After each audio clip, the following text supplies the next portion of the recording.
Hello friend, তোমরা সবাই কেমন আছো? আশা করছি তোমরা খুব ভালো আছো, আর আমিও খুব ভালো আছি। চলে এসেছি একটা নতুন ভিডিও নিয়ে, মিনি ব্লগ নিয়ে। তো আশা করি তোমাদের খুব ভালো লাগবে। তো তোমরা কমেন্টে কিন্তু অবশ্যই জানাবে কেমন হয়েছে। তো এদিনকে তো ফ্রাইড রাইস বানাচ্ছিল তোমাদের দাদাভাই। তো দেখো কপালটা আমাদের এতটাই ভালো, তো ফ্রাইড রাইস বানাতে বানাতে চলে গেছে কারেন্ট। এদিকে ফ্ল্যাশ লাইট জ্বালিয়ে আর মোমবাতি জ্বালিয়ে রান্না করছি, প্রায় রান্না শেষেরই দিকে। তো তবুও দেখো একটা তার মধ্যে ভ্যাপসা গরম, তো আর দেখবে আলো না থাকলে না কিছুই ভালো লাগে না। আর এদিকে চিকেনটা হয়ে গেছে, জাস্ট রাইসটা মিক্স করতেই কারেন্ট চলে গেল। তো আমি বললাম ভালোই হয়েছে কারেন্টটা গেছে, ক্যান্ডেল লাইট ডিনারে খাওয়া যাবে। তো বলতে তোমার দাদাভাই সব কিছু মিক্স করছে, আমি বললাম কিন্তু কারেন্ট এলেই খাবো, এত গরমে না কারেন্ট না থাকলে খাওয়া যায় না। তো তোমাদের দাদাভাই বলেছিল বিরিয়ানি করবে, তো আবার কি মনে হলো রাত্রি 9টার সময় ডিসিশান হয়েছে এখন ফ্রাইড রাইস আর কষার মাংস। তো তোমাদের দাদাভাই সমস্তটুকুই করেছে, আমি জাস্ট একটুখানি কেটে কুটে দিয়েছি, কারণ আমার শরীরটা খুব একটা বিশেষ ভালো না। আমি একবারে না এখন বসে কাজ করতে পারি না, একটুখানি কাজ করবো, একটুখানি শোবো, একটুখানি কাজ করবো, এরকমভাবেই কাজ করি।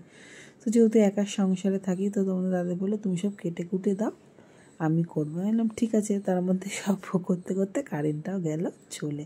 তো কপাল দেখছো, তো এখনও কারেন্ট আসার নাম নেই। আর গরমকালে যদি কারেন্ট যায় তার মতো মানে খারাপ আর কিছুই লাগে না। তো তোমাদের দাদাভাই বলছে তুমি ফ্ল্যাশ লাইটটা ধরো, আমি রান্না করছি। তা বলতেই দেখো কারেন্ট এসে গেছে, আর এদিকে অলমোস্ট হয়ে গেছে। তো এদিকে ডিম ঝুড়োটাও করে নিয়েছে ভাতের সাথে মেশাবে বলে। তো তোমাদের দাদাভাইয়ের হাতের রান্না কিন্তু খুব ভালো।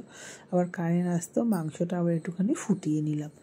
তো চলো কেমন কি হয়েছে তোমাদেরকে অবশ্যই জানাবো। তোমরা শর্ট ভিডিও অবশ্যই পেয়ে গেছো, তারপরেও ভাবলাম যে না চলো একটুখানি তোমাদের লং ভিডিও করে দিয়ে দিই। তো খুব সুন্দর হয়েছিল খেতে। তো তোমাদের দাদাভাইয়ের হাতের রান্না ভালো। আর আমার ছেলে খালি বলে তুমি একটা দোকান খোলো বাবা।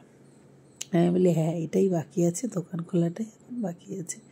তো তোমাদের দাদাভাই যেহেতু মাঝে সাঝে রান্না করে, তো সত্যি রান্নাটা ভাল লাগে। আর নিজের রান্না খেতে খেতে না পুরো অরুচি হয়ে গেছে খেতে, তাই জন্য একটুখানি রান্না করলে ভালো লাগে। তো হয়ে গেছে ফাইনালি রান্না। তো কারেন্ট তো এসেই গেছে, আর তোমাদের দাদাভাই স্যালাড ঠ্যালাড সব কাটাকুটি কমপ্লিট। তো ছেলে কিন্তু আজকে একাই খাবে যেহেতু মাংস হয়েছে। তো চলো এই হচ্ছে মাংস, আর হচ্ছে ফ্রাইড রাইস আর স্যালাড, এই হচ্ছে আজকে রাতের মেনু। তো চলো খাওয়া দাওয়াটা শুরু করে নিই, আমাকেই বেড়ে দিতে হয়।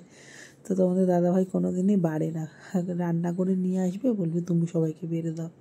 তো চলো ছেলেকে দিই, তারপরে আমি খাবো, তারপর তোমাদের দাদাভাইকে একসাথে সবাই খেয়ে নেবো।